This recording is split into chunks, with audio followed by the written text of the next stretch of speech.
What's up YouTube, Demi here on the Fallen, our crit Lacerate bleed poison assassin, CI of course, in case you can't see my most satisfying CI total I've ever managed to hit, exactly 10k. We did it on stream yesterday once I hit level 91, but this character's designed to hit really goddamn hard. We made this axe on stream as well. I'll be uploading the highlight video for that within a couple days. It's like an 8-hour clip. We spent 21,000 alterations to hit this combination of mods, and then we just multi-mod it out and we're done. But yeah, the character's pretty strong. I'm enjoying it a lot. The theme is like Lacerate, go crit, hit really fast, hit really hard, inflict bleeds with the bleed on hit axe, and then inflict poisons using the assassin ascendancy and some nodes on the tree. And things just kind of melt. We are purely physical damage. I'm using hatred for the chill effect, but you don't need to do that. Fizz Chaos, bleed poison, really fun build. Really good clear speed, very safe as well. But the ascendancy points, pick up Noxus Strike. This gives you 40% chance to poison on hit is the main important thing here. And you get increased skill effect duration, which scales your poison duration. The chance to cause bleeding is kind of irrelevant since we have bleed on hit with our axe. Maim on hit is really nice though. It means that they get slowed down. They take 30% less movement, or sorry, they move 30% slower. And while that sounds kind of useless, it means they take longer to get to you, but it also means that they take longer to walk the same amount of distance, which means that they get the bleed multiplier. Because you take more damage from bleeding while moving, it increases the duration of that time period because they have to take longer time to walk towards you, which is great. Then you get more crit damage over time nodes. Toxic Delivery. This doesn't show up on tooltip, but it gives you 20% of physical damage as extra chaos damage against bleeding enemies.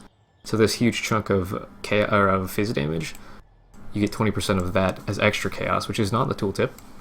You take 10% reduced damage taken from damage over time, so that includes things like Ignite, Vortex, Degen, bleeds.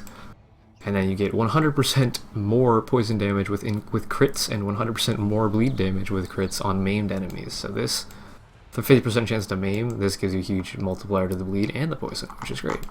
Then we go over to Unstable Infusion. This is our critical strike chance generation because I'm not wearing Skyforce, I'm not using Assassin's Mark, anything like that. No power charge on crits. This keeps me at cap power charges while doing maps and whatnot. Then you get power charge duration, crit check chance, power charge duration, increased critical strike chance, and then you pick up Deadly Infusion.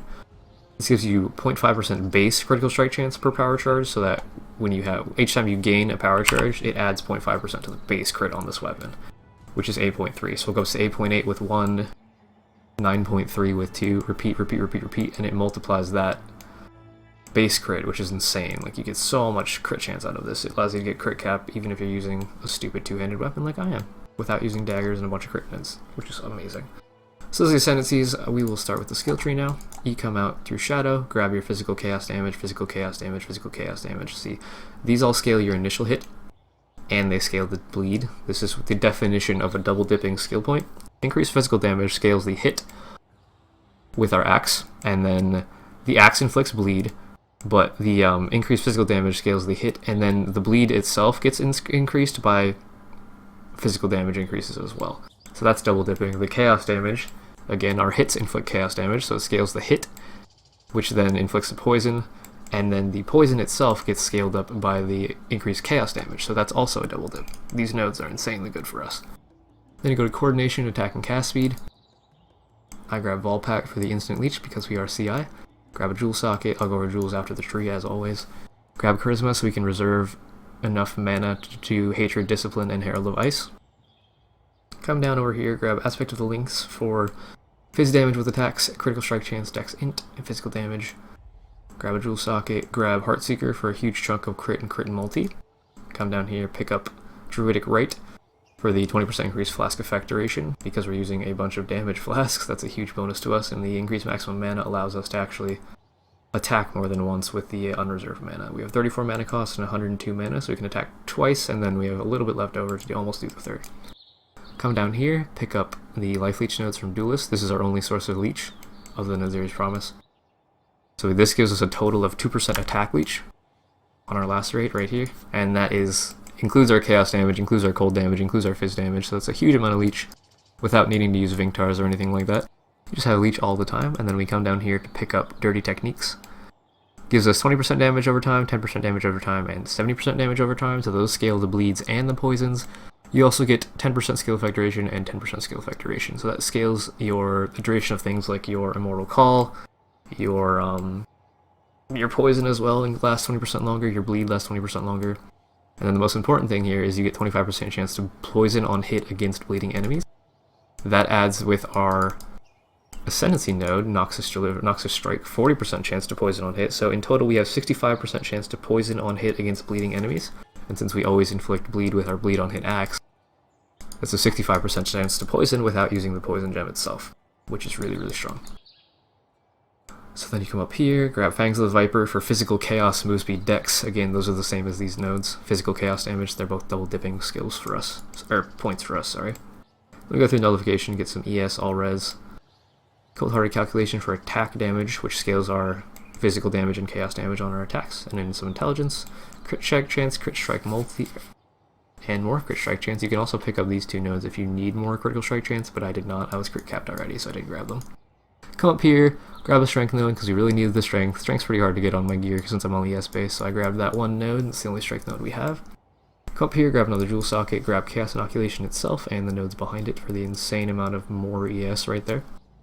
Let me pick up these physical chaos damage nodes, which are all double dipping nodes as well, and this gives us an additional 5% of our phase as extra chaos, which stacks with the 20% of our phase gained as extra chaos. So we have 25% of phase as extra chaos against enemies, which is pretty good. Grab Ghost Reaver so you can actually leech to your ES. Grab another jewel socket, 1, 2, 3, 4 point jewel right here. Not the most ideal, but you also have access to the power charges right there and the mana leech on your attacks if you really need it. I will eventually grab this power charge. Just need 2 more levels. Then you head down into the Scion Wheel to grab the ES nodes and another jewel socket here. And then I also went and picked up Harrier for the attack, cast, movement speed, and another jewel socket with 2 attack speed nodes. Into the Witch Supercluster, you pick up Deep Wisdom, you pick up Arcane Focus for this is a stupidly efficient and low pile of nodes here. It's 36% ES for 3 points. Dumb. And then these are 10s, 10, 10, and 12, so that's 42% ES for 4 nodes, compared to your average node, which is 6 or 5%. These are just really, really good, so I always get them. Then you grab some area damage and AoE for your Lacerate, another power charge, and another jewel socket. This is at level 91. At level 96, I'll have these 3 nodes for the Flask Effect duration and Flask Effectiveness, and then I'll have this extra power charge. And then 100, I'll be picking up these 2 points for Willow Blades, and 2 more points for, where were my last 2? Actually, I might just grab this 3-point jewel here and drop this int node for the 3-point jewel. Show the level 100 tree in the description. So jewels, you want 4 damage property jewels to really scale your damage, but if you want to be safer, you can get ES on your jewels as well. I went for full DPS, so I prioritize attack speed with axes, the 6 to 8% roll, and then I have 3 other damage that scales us. So phys damage with axes, physical damage, crit multi, melee damage, global crit multi, damage with 2-handed weapons, stuff like that, all scales us. This one's a 4 damage prop. This one is also a 4 damage prop, again, prioritizing the 8 attack speed with 2-handed weapons. This one is the same, attack speed with 2-handed, triple damage rolls. Attack speed with axes, and then triple damage rolls. Attack speed with axes, triple damage rolls. I'm sure you're noticing a pattern. If you want to be safer, if you need resistances or strength or any of that stuff, get them on your jewels. I did not need any of those things, so I went for full damage. This one actually needs replaced. It should just be the attack speed with axes and triple damage, but we have 2 attack speed rolls, which is fine. And this one, same thing. Triple damage with attack speed with axes. But that's a skill tree. We'll go over the the links now. Your main setup for your Lacerate is Lacerate, faster attacks to, our attack speed feels a little slow, so I put this in there. Melee damage on full life, because we are CI. We're always at 1 max life, which means we're always on full life, so this is a 49% more multiplier. And then melee physical damage, same thing. 49% more melee physical damage all the time. Multi-strike, so we can hit really, really fast. And then increased critical strike chance because you need it to get crit cap. Without this gem, I think I'm setting at like 70% crit, which is actually doable. If you use a diamond flask, you could use without this gem at all, and then use increased AoE in this slot, or like Innervate or Fizz to Lightning or something weird if you wanted to. I tried to stay to pure Fizz, so this is the best one that I liked. You could also do increased crit multi if you wanted, or AoE, conk effect, whatever. Other links, my aura setup is in my chest piece because we have a 6-link chest. Herald of Ice with curse on hit Poacher's Mark, so that whenever we shatter things with our Hatred Herald of Ice added cold damage, it's enough to shatter, and that curses enemies with Poacher's Mark, so we gain Frenzy charges without having to use Blood Rage, and then we gain double flash charges if they're killed by me with Poacher's Mark on them. So that gives us double flash charges gained, which is pretty good.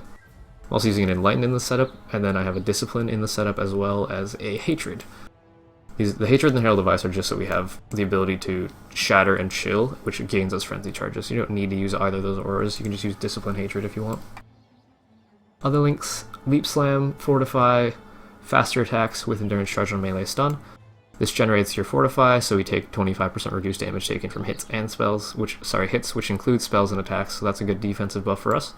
And then I tend to leap into a pack, so I get Endurance Charge without having to use Enduring Cry or anything. It keeps up my endurances over the course of the map. And then in our gloves, I have casting damage taken, summon Ice Golem, and then Temp Chain's vulnerability. I am dual curse because I'm using a +1 curse. I have Chayula. If you don't have this, which they are fairly expensive, just take out the vulnerability from your setup, or take out the Temp Chains, either or. I tend to use Temp Chains for defenses and then vulnerability for offense, so I would probably opt out of the vulnerability if I didn't have the +1 curse.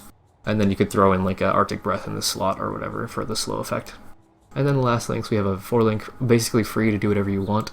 I have a Vengeance, melee fizz, melee damage on full life, and increased AoE, so it's like this big, and it hits really, really hard. It's 12k damage almost.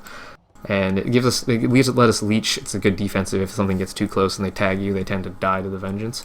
But if you don't want to use this, you can use Cast Damage Taken, Immortal Call, Increased Duration, something. You can also use Vol Haste, Increased Duration, Vol Discipline, whatever you want in this last 4-link. Does not matter. And as for the gear itself, I'm using our axe. You need a bleed on hit axe, preferably a Flesh Ripper, so you can achieve enough critical strike chance to be crit capped. If you cannot get a Flesh Ripper or an axe with bleed on hit, you can try to use a Disfavor, but it's going to be very hard to get crit capped without a Flesh Ripper. So I crafted this myself because they do not exist on standard. Nobody's playing two-handed crit axe builds other than me, apparently, so we made this ourselves. Bleed on hit costs, I think, 2 divines to craft, so this is really loud. You can craft an axe yourself fairly easily. Just look for an axe with an open prefix and craft bleed on hit on it, and it's done. And the helmet, you're looking for as much ES as you can with resistances. As for the enchant, you probably want Lacerate Radius or Lacerate Increased Critical Strike Chance. If you're using a non-crit axe, you probably want the Increased Critical Strike Chance enchant. The other option is Increased Lacerate Damage. I would probably go for the Radius myself. I'll be farming for that myself, but I haven't hit it yet. Amulet, you need Eye of Chayula, so that you are stun immune without having to wear Skyforce or anything like that, or getting Unwavering Stance. +1 curse is optional, not needed. It definitely does add a fair amount of damage and survivability though. If you can get one with +1 curse, do it. Rings, I'm using a steel ring with ES, resists, and fizz to attacks. Accuracy is pretty nice, strength is pretty nice as well. Since we have no strength at all on the tree, you need a fair amount of strength on your gear to be able to actually equip this axe. So I have strength here. My other ring, same thing. We have fizz to attacks, accuracy, ES. I've actually picked this up in a map a while ago. What level is this? IAD 2. So I ID'd this and it had all the stats on it except for the increased max energy shield. And it's T1 strength, T1 int, T1 accuracy, T1 fizz. So I crafted %ES on it and then just left it. It's an insane ring. You don't need an unset, but I have Enduring Cry in here just because I had an extra link available for the because it's an unset. I would rather this had been a resistance ring or a steel ring, but it's fine. If you're having issues getting crit, you can use 2 diamond rings.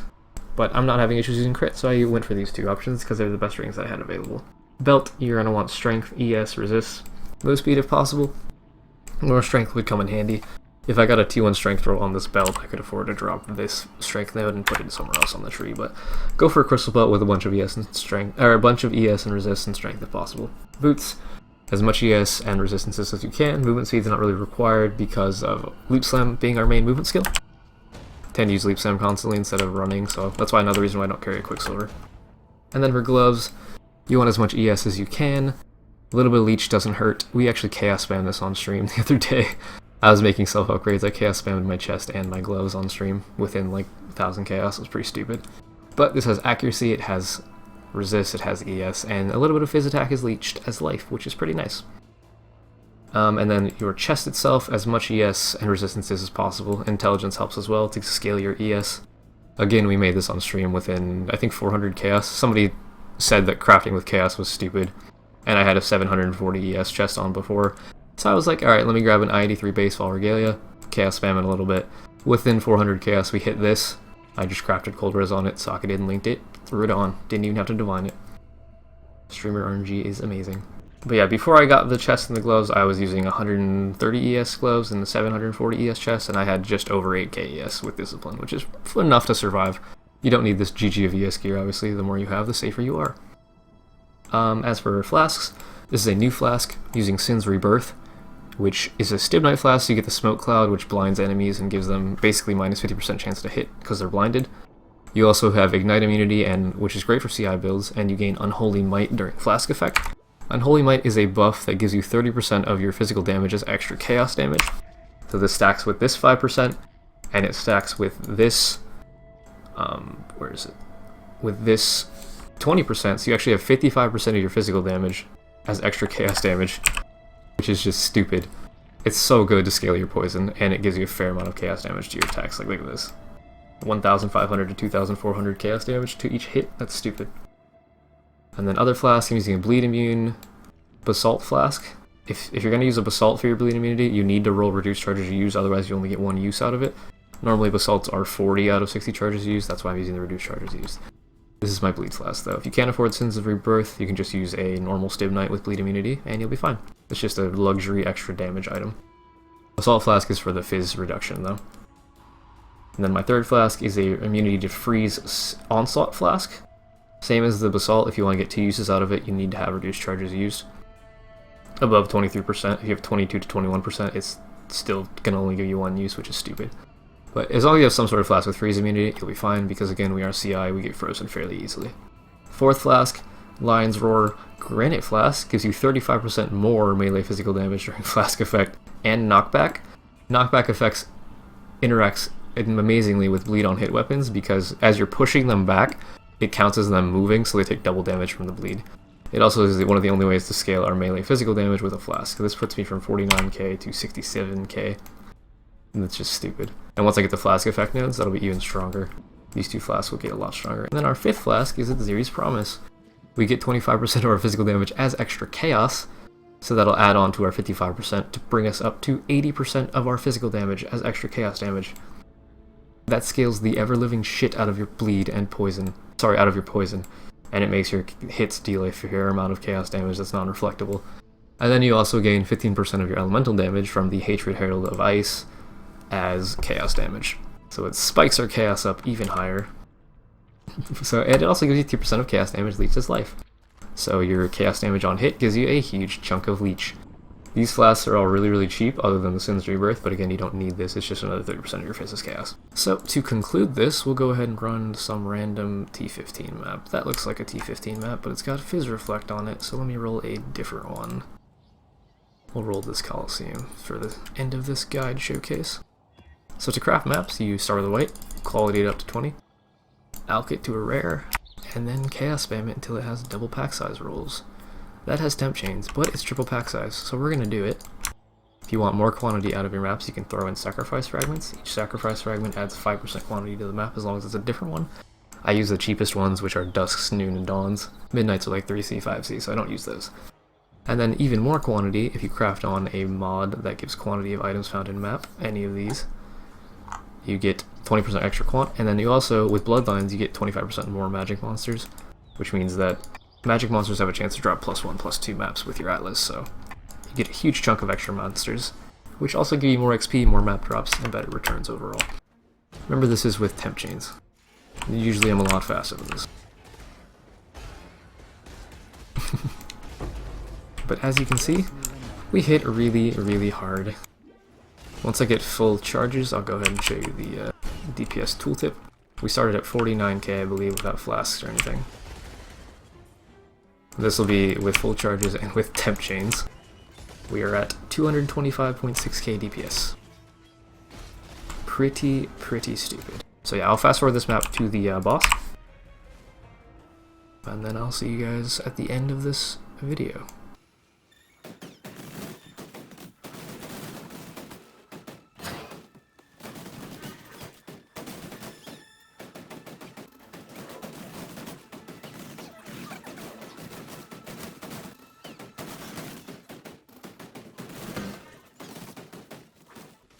I decided to just beeline to the boss, so we're gonna go ahead and just fight Duresso.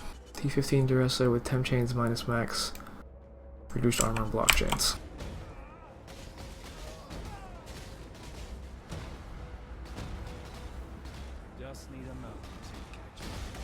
As you can see, he just kind of melts. He's not even getting a chance to move.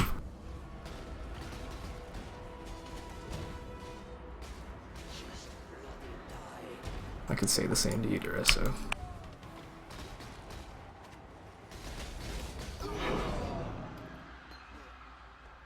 And there you have it. If you guys want to become one of the Fallen, if you have any questions about the build or any suggestions for the next build guide, let me know in the comments below. I'm really enjoying this character. I'm going to push it to level 95 or so and see how high we can get the tooltip to be with everything up. But I hope you guys enjoyed, and that will be DeMi out. See you in the next video.